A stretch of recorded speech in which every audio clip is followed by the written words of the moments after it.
Hashem wants your trauma. He wants your suffering. I'll give you a re'ayah. I'll give you a proof that not only is Hashem giving you the suffering, giving you the Holocaust, giving you cancer, giving not you, but the people of the past that died already, giving people diseases, giving people trouble, giving people anxiety, giving people money problems, giving people child problems, giving people all of the disasters throughout all of history. He did it and He wants it.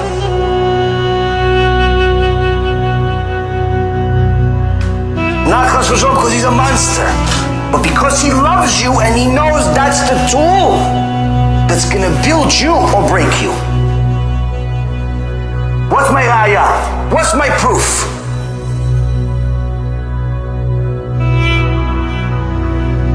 Adam Rishon. What do you know about him?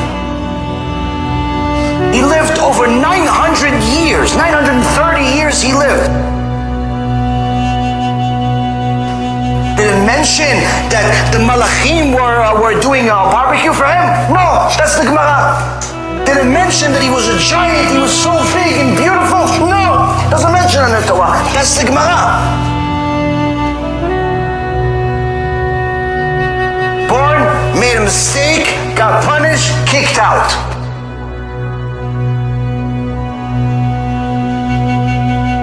Noach. 600 years we waited to meet him.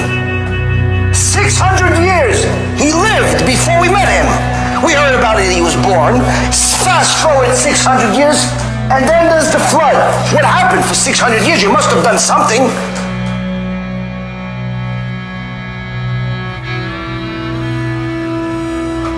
You know what Torah says? Who cares? Who cares what he did for 600 years? The only thing that's mentioned about Noah, trauma. Noah, I'm going to destroy the entire world. You got a year. You got a year.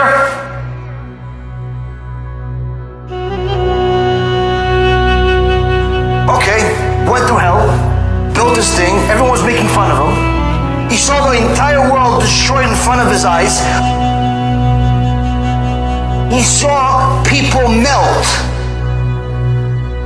He saw the whole world destroyed to nothing. If that's not trauma, okay, let's go inside the ark. What happened in the ark? The lion hit him, and he suffered the entire year he was in the ark. He suffered the entire time to the extent where he was spitting blood. Spitting blood in the ark.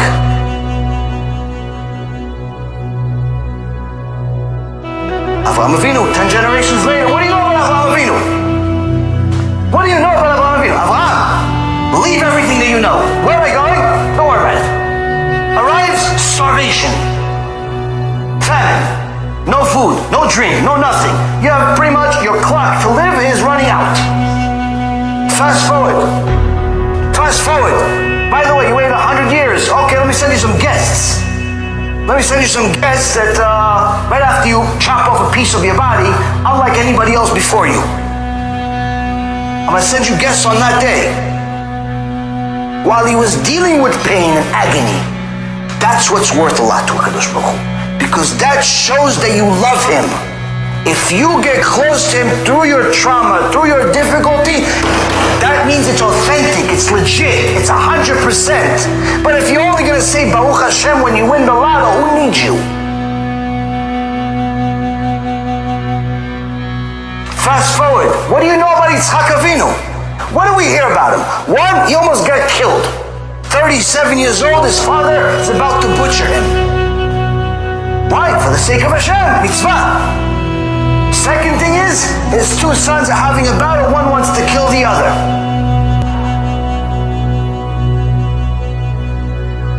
Yaakov, oh Shem Yirachem, what a life. What a life. His brother tries to kill him. On top of that, he arrives at the #1 gangster's house in the world who cheats him for 21 years. How come you don't hear about all the good he had?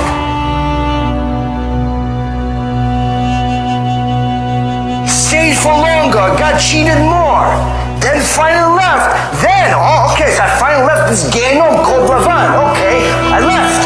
What happens? Oh, by the way, Yaakov, a Esav's coming with millions of soldiers to kill you.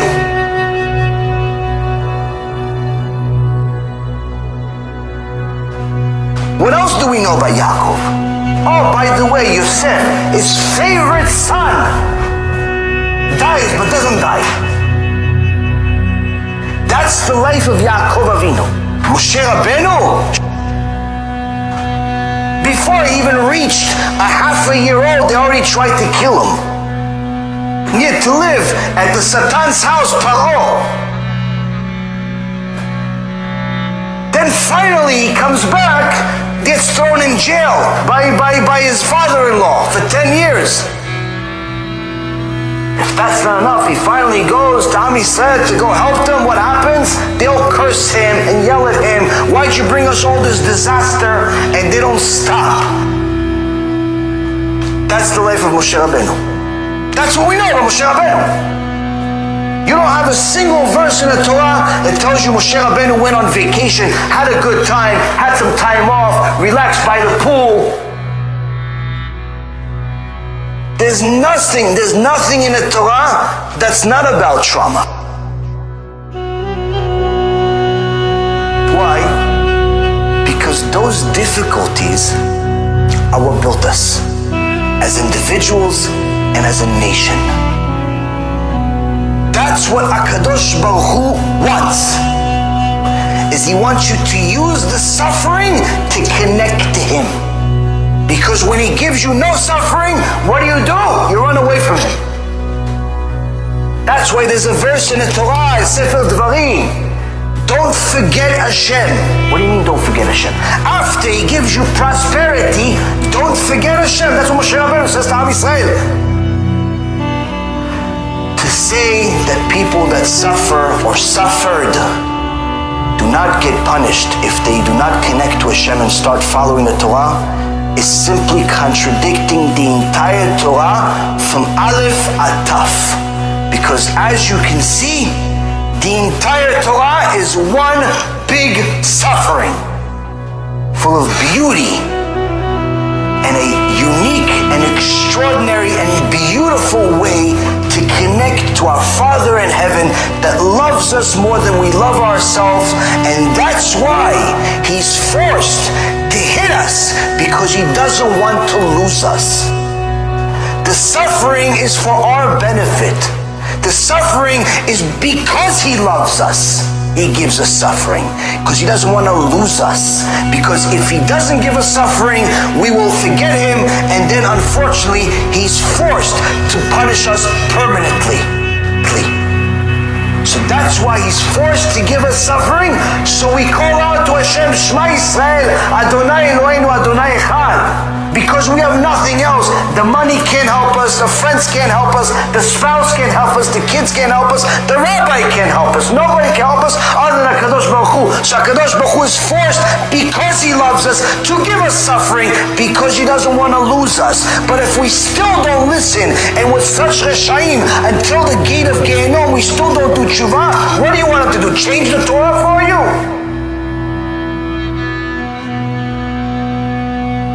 Because that means that he has to become a liar to all of the others that did keep his Torah and mitzvot. And he's not going to do that, because his signature is emet. His signature is emet. He cannot lie even if he wants to.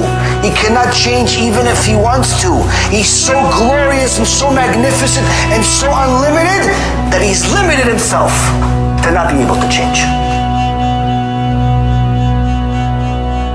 But Baruch Hashem that you learned the truth today. Baruch Hashem that we learned the truth together today. Because now you'll know how to treat suffering from this point on. If it's suffering, it's difficult for me, that means Hashem wants my attention. That means Hashem wants to connect to me even deeper. HaKadosh Baruch Hu loves us, but he also has rules.